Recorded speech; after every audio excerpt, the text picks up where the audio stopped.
নমস্কার বন্ধুরা, welcome to বিতানসা moments. সবাই তো দেখছিলে এতদিন ট্রাভেলিংয়ের ব্লগ। তো আমরা মানালি থেকে চলে গিয়েছিলাম দিল্লিতে আমরা পুরো ট্যুর করেছিলাম, বাট সেই ক্লিপগুলো কোনোভাবে আমাদের থেকে হারিয়ে গেছে, নেই, তাই তোমাদের সাথে শেয়ার করতে পারলাম না। চলো আজকে তোমাদের কলকাতায় একটা নতুন জায়গা এক্সপ্লোর করাই।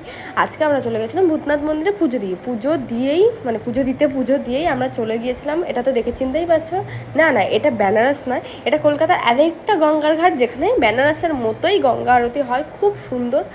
তারপরে আমরা একটা স্পেশাল জায়গাতে চলে গেছিলাম, একদম জলের ওপরে ভাসমান একটা দারুণ একটা জায়গা, যেটা তোমাদের এখন বলবো না। এখানে গেলে তোমরা অনেক কিছু দেখতে পারবে, অনেক রকম ফ্যাসিলিটি এখানে আছে, দারুণ দারুণ জায়গা আছে দেখার মতো। তোমরা এখানে কি বলবো, তোমরা যদি এই জায়গাটা যেতে চাও বা ঘুরতে চাও, এক্সপ্লোর করতে চাও, তাহলে তোমাদের দেখতে হবে লং ভিডিও।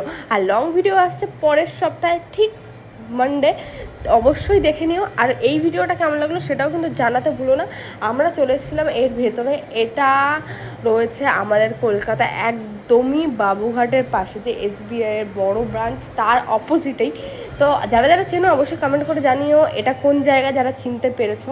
ঠিক আছে, আমি তো অর্ধেক বলেই দিলাম, যারা চেনো তাহলে তারা খুব সহজেই চিনে যাবে। আর আমাদের কপালে দেখো যে তিলকটা কাটা, এটা তো সবাই চেনো, এটা হচ্ছে ভূতনাথের। আর ভূতনাথ খুব জাগ্রত একটা মন্দির, যেটা আমি আগের ভিডিওতে তোমাদের বলেছি। তো এখানে আমাদের ঘুরে বেশ ভালোই লাগলো, চারি সাইডটা। আর তখন ছিল রাত্রিবেলা, চলে গেছিলাম একটু প্রিন্সেপ ঘাটে, চা খেয়ে চলে এসেছিলাম বাড়িতে। টাটা।